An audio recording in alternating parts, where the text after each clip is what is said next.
a little better. Sorry about that. Welcome to Jenka's Nightmare. It's a fan-made sequel to, obviously, Cave Story by Studio Pixel.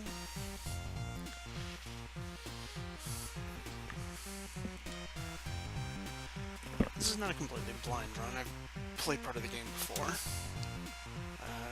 However, at the time, the game was very much a partial demo, and since then it has not only been completed, but it has been picked up by the original creator abandoned the game while into development. And someone else, I forget the name of who I think it was introduced back at the beginning, I don't remember it now, picked up the game, redid all of the introductory areas that had already been done by the original creator, fixed some bugs, fixed some errors in the maps, redesigned some things, added some extra things, and then completed the game. Kept most of the original story, as far as I'm aware, of the original person who started the sequel project. And from there, again, finished the game. So, oh, that's right. Okay, there we go. That's fine. I'm using a plugged-in gamepad for this, so I'm still kind of getting my keys configured. So, let's begin.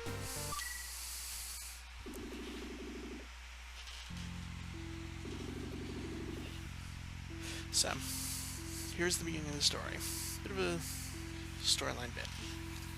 Curly, Quote, and Balrog, wherever he shows up. This actually wasn't in the original bit, so I wasn't expecting a bit of dialogue. So, let's begin. Where's Balrog? Got him off cutting wood for our campfire tonight. Man, we haven't had a good camp night in weeks. Always fun to get away for a while, you know? Say, Quote, do you ever miss the island? I feel like we can't quite get away from it. Memories of that place always come back when I look up at the sky. Remember Jenka? Her puppies were adorable. Reminds me of the Collins too. And we never did get a chance to save Misery for Sarah, did we? Sometimes I wish we could go back and visit. Wish granted. But I feel like robots like us did harm and good there, you know? King, Taroko, I never met them myself, but they were friends of yours, right? Sometimes I think the men who made us might have had the same idea. The same methods an evil doctor had. If any living creatures got in the way of their goal, we'd cut them down. But hey, we saved countless lives along the way, right? That's gotta count for something. Even then, after a fall like that. Hey! Guys! I got the firewood! Actually, I remembered I don't have any thumbs and just knocked down a tree. You guys want to help chop it? Oh, Balrog, never change. We just can't get a movement's peace with Balrog around, can we? Sorry, Quote. I can't seem to shake the island from my memory lately. Something keeps prodding the back of my mind. Like our mission isn't over yet. You feel like we might miss something back there? Why not? You too, huh? I wonder. Are you guys coming or what? I can't chop this thing all by myself. No, seriously. It's physically impossible for me to chop this tree up myself. Come on, guys! Alright, Balrog. We're on our way over. Well, I guess I won't worry about it right now. Let's just worry about the night ahead of us. Yay, campsite! Come on, come on! Yeah, this little introductory scene was not in the original. There was just a quick little cutscene. I'm guessing it's going to come up here in a second. Yep, this bit. What? What? Why are we... Help me. Welcome to Jenka's Nightmare. The probably far too familiar... Well, no, they're slightly different.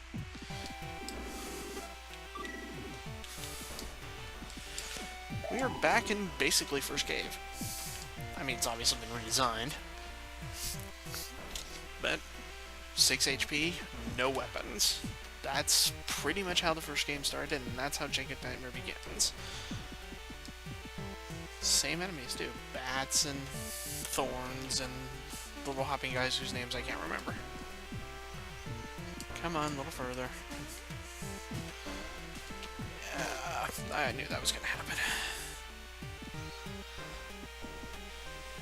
Thankfully, I've gotten this working with my controller D-pad. In the original game, I could never manage to configure the game to let me use the D-pad. I always had to use the joystick. And because of the wonky way quote jumps,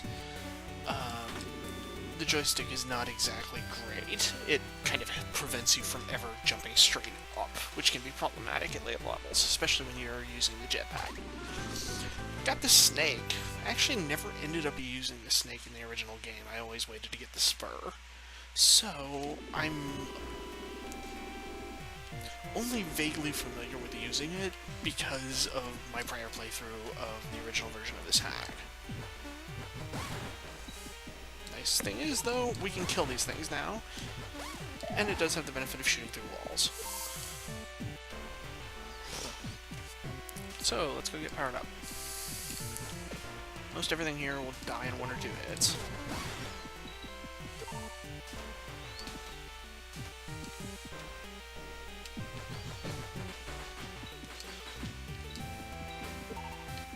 Oh, it's got ammo. I did not notice that. Well then. Oh, right. There was a refill station right by the save point. I guess I will need to go back there. I had completely forgotten. Yes, the snake has ammo in this version. It's not unlimited. So, in addition to having a fairly weak, fairly short-range weapon, you have ammunition, 30 shots. The other problem with this, with your first weapon being the snake rather than the Polar Star, you can't shoot that. Meaning you do have to still go the long way to get to that door.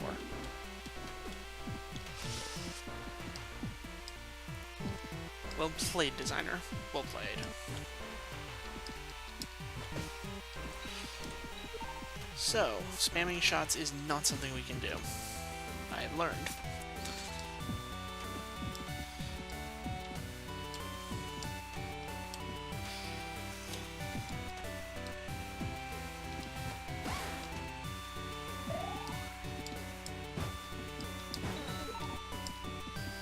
Wasn't much in there. What is up here? Ah, just one of you.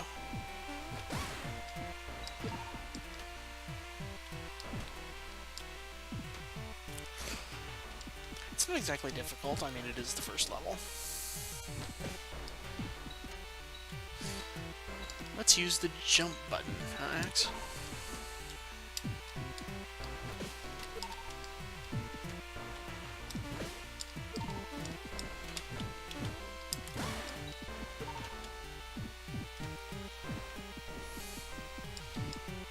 Actually, let's go... Yeah, we're gonna go ahead and do all that climbing and jumping again, but I'm not leaving this room with half my ammo.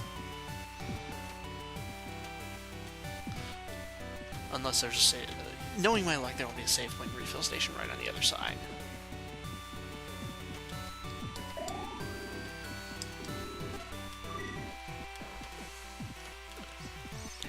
like I said, I've played through this. I understand the basics of the storyline, which I will not spoil until we actually get there. But the version I played was a very, very partial demo, much of which has been changed since. So I don't remember exactly where everything is. I don't know the majority of the secrets. I don't know how the story resolves. And it's been long enough that I don't remember all the little details like the snake having to require ammo. Oh boy, earthquake! Heart container. Just what we wanted. Oh, that killed both of them. That was nice. I didn't know it could do that. So not only can it pass walls, it can pass through enemies.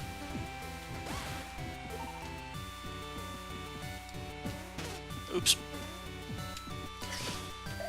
Oh, yay. Nice timed heart. And then useless heart. Come back here, not a triangle!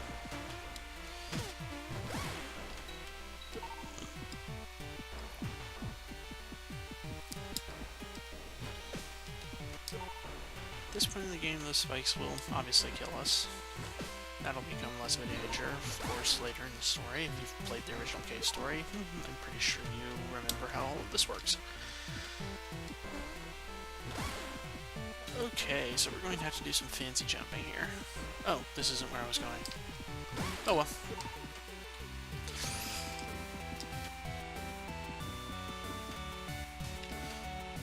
I might have trapped myself.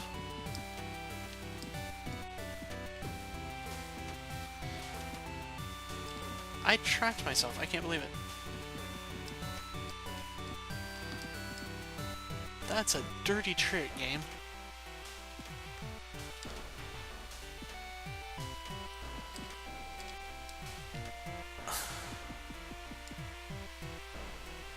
Yeah, there is no way out of here now. Once you're in the water, you can't jump high enough to get up to that platform. You can't blow this wall down with the snake. You have no other weapons. Well, time to restart from the last save. It'd be just quicker to restart the game. Rather than waiting on the Smits and Zarotaru. Those are our creators. Okay, so now we get to do it. Did everything in this room just respawn?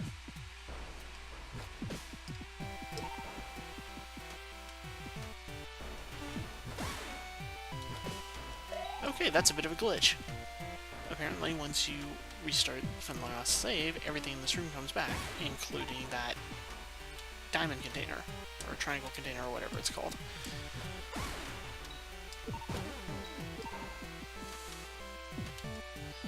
If I was really patient about it, which I'm not, I could basically just keep restarting to keep getting that one triangle chest and finish powering up my weapon. I could probably get all the way to level 3 with that if I was patient enough about it. I am not.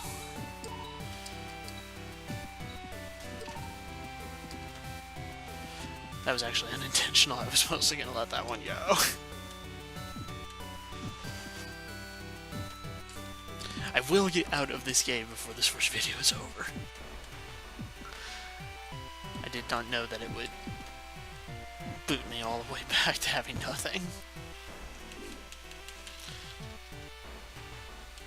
Okay, let's go this way.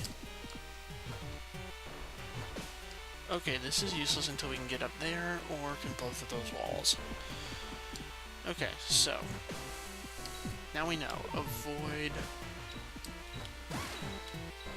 the watery zone. You can't get back out.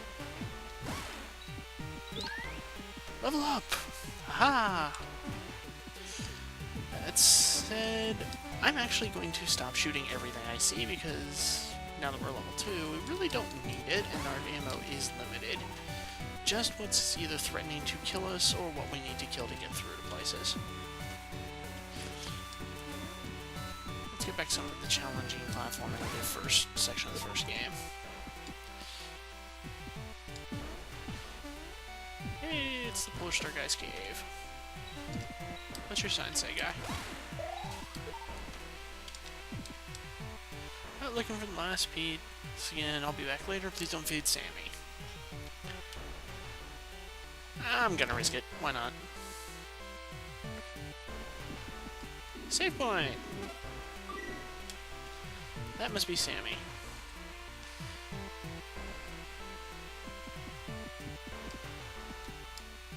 Polar Star? Polar Star! Awesome!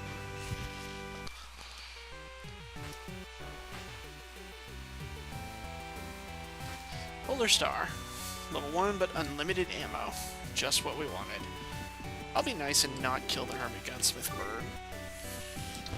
I will, however, kill everything out here because I need to power this weapon up. Basic weapon of the game.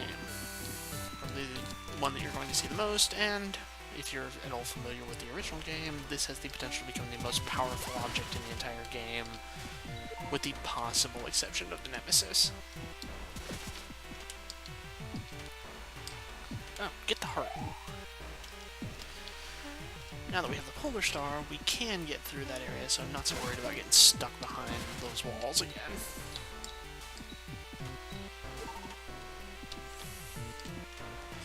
"16 minutes in the game, we only just got the Polar Star."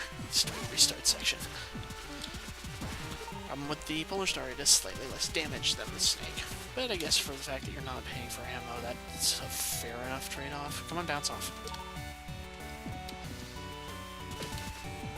And there's the heart I need. Oops.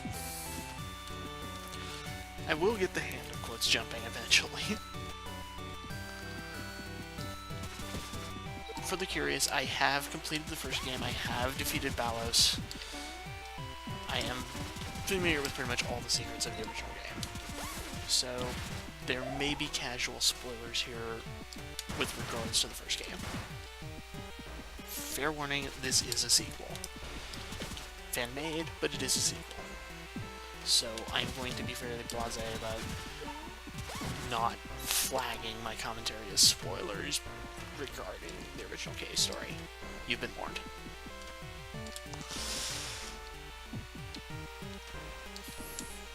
I think this is the way I need to go to get that one heart container. I don't think we'll be able to get that one that I saw up top until we have the booster or the machine gun. Whichever one we get first, that allows us to get up to the higher region. There, this is what we came for. I'm gonna call them heart containers just because there's a heart on them and they do the exact same thing as a Zelda heart container, but they're technically more like a Metroid life capsule, or whatever the Metroid game calls them. Regardless of what you call them, they do the same thing. They give you more HP. Stop! Okay, that works. Fine. Whatever. Oh, and I have to go up through that watery section because I can't jump high enough to get out of there yet.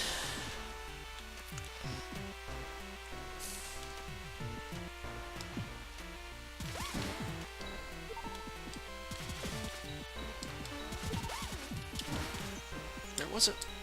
I can't believe I just did that. There was a save point back at the Hermit Gunsmith. There was not a ammo and health refill section, which the health, not so big, but the snake is still low on ammo, which is not a big deal because we're using the Polar Star so much more anyway. That said, you will come across times, obviously, where the snake will have its level of convenience. Knowing me, I will still forget that I have it and just make do with the Polar Star.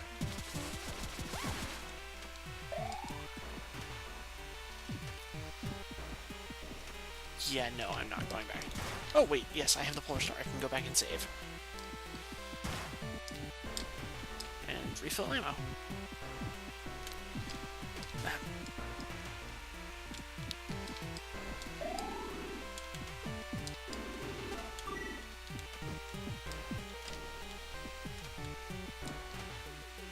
I've been playing ROM games so long that I'm kind of used to abusing save states, so I'm going to have to get out of another place. We will not be able to get up there or up there until we get either the machine gun or one of the boosters. Mimiga Village. Here is where we will stop for the day. Well, for this video anyway. We will resume, well, for me in a minute, but for you in the next video. Thanks for listening, and hope you're enjoying Cave Story Jenka's Nightmare.